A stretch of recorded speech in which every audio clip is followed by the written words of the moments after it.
Greetings, students. I wanted to give you some guidelines for the exams coming up in this course. Your first one coming up soon, June 18th. So let's get ready and make sure you understand exactly what's expected of you and how to prepare for them. So week 1, June 8th, you had an essay. Hopefully you have completed it by now. You want to prepare as you go. The one thing you want to understand is you're not submitting these to me. You are preparing for them for the exams. Now, make sure you're preparing for them as prescribed by the schedule. If you can work a little bit ahead of the schedule, it'll be much better. But you want to prepare as you go. The first one was June 8th, so hopefully you prepared for that.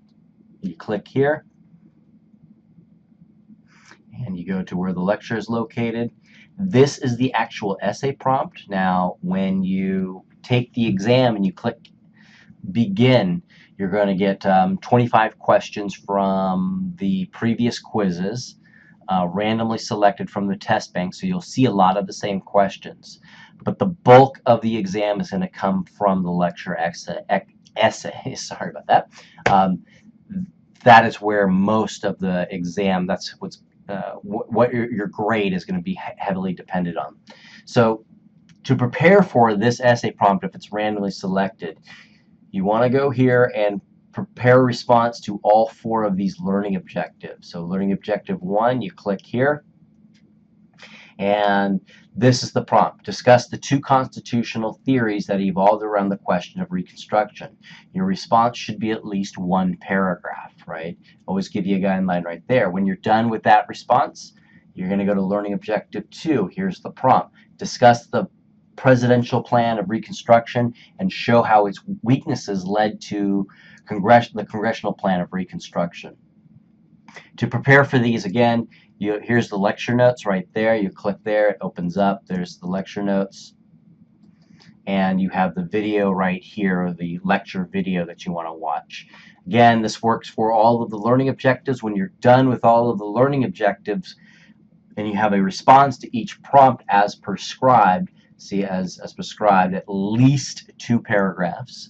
So that's a guideline. If you find yourself only writing a couple of sentences, you might want to go back to the material and see if there's something else you can help that will help respond to that thoroughly. Collectively, learning objectives 1 through 4, that is the response to this particular essay prompt right here. So again, this is the essay prompt that will be randomly selected, could be randomly selected during exam 1. To help you with that too, I think all of the, I think I've created a study guide for all of the lectures, but they all come with study guides, so use those to your advantage. This particular study guide just has bullet points. Basically, you want to make sure that you address each of those bullet points to thoroughly prepare for it. So to recap these guidelines, understand the learning objectives are segments of the lecture. So instead of getting the lecture all in one chunk, you are given it into chunks.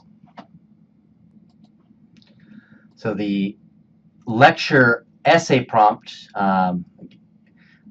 you are required to write to is prepared for by responding to each learning objective prompt, what we just went over in Blackboard.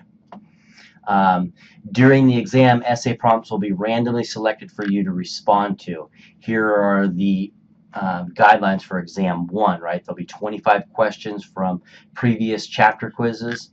1 essay will be randomly selected for you to respond to. If you and keep this in mind, if you happen to miss or you don't score as well as you want to, the next exam score will be applied to exam 1 if exam 1 score is lower, minus 5%.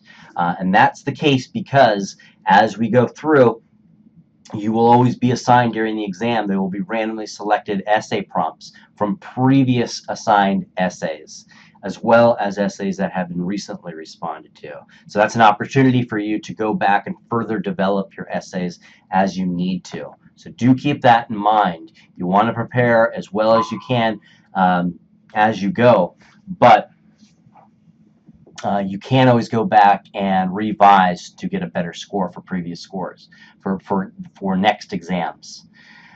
I think that's it. Make sure you open it up in Lockdown Browser. Here's the software, so you can put it on your own computer. We at our campus computers, Lockdown Browser is available. It'll download an icon that looks like a padlock. You click that, it takes you to the login page for Blackboard. For this course, it is required to use a webcam, so make sure you have a webcam before you begin this exam. If you miss an exam date or earn, I already covered that. And there's the guidelines for exam 2, just for your, just so you're aware of it. Other than that, that's all I got. Please let me know if you have any questions. Take care. Bye.